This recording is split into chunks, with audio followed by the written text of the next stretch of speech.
Мен азыр Зардалы айылынын таг ортосунда турам. Айылда жашоого эң зарыл болгон оорукана, почта же байланыш кызматы жок. Ал эми айылдагы жалгыз мамлекеттик мекеме болгон 4-класска чейинки башталгыч мектеп жакында болгон окуядан кийин жабылып калган.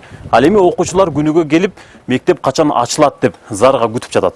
17 апрель күнү кечке жуук 7 өспүрүм бала талаадан белгисиз жарылуучу затты таап алышкан. Алар аны менен ойноп жатып, таш менен чаап ачууга аракет кылганда, ал катуу жарылган. Бир бала ошол жерден дароо каза болуп, калгандары оор жаракат алган. Кырсык болгон жерге алгач, Зардалы чек ара тозотунун жоокерлери жардамга келген. Саат 18:30 чамасында бизге кабар келди. Ошол боюнча ошондон кийин эле биз чек ара тозотуну көтөрүп, бул жакка биринчи жардамыбызды көрсөтүп, андан кийин Зардалы Жопая айылына жеткизгени шаштык. Зардалынын Татаал жолунан чек арачылар караңгы түндө жаракат алган балдарды колго көтөрүп алып өткөн. Жабыркаган балдарды биринчи очередь ушу биздин милдет болду шака.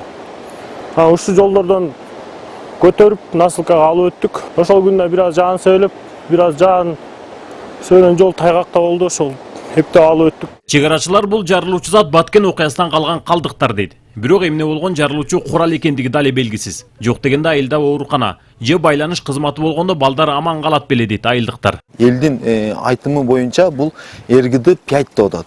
РГД-5 бул жарылганда поражение 5 метрге чейин жылыш керек. Анан бул жердеги турган 7 баланын тең оор жаракат алдырыш керек эле. Бул кичинекей эле бир кандайдыр белгисиз зат болуп атат. Же ВОК-17 снаряды болуп атабы?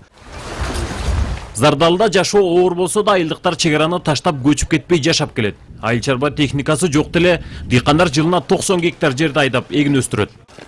Баткендин борборунан 100 чакырым алыстыкта жайгашкан Зардалы айылы пайда болгондон бери бир да унаа жолу салынган эмес. Ал эми айыл чарба техникасы жөнүндө кеп кылуунун да кереги жок. Жергиликтүү жашоочулар жаз келгенде кадимки 19-кылымдагыдай атка сокко кошуп, картошка, жүгөрү, тамеки эгип жан сакташат. Зардалынын эли 16-кылымда Кытайдан көчүп келген кыргыздар. Айылдын жарымын 1959 жылы Карабак айылына көчүргөн. Бирок көпчүлүгү кетпей мында калып, кичүүсү улуусунда баш ийип ынтымактуу жашап келет. Айылдыктар көбү намаз окугандыктан спирт ичимдигине да тыюу салышкан. Сүймөнкул Идрисов, Коомдук 1 канал, Баткен облусу.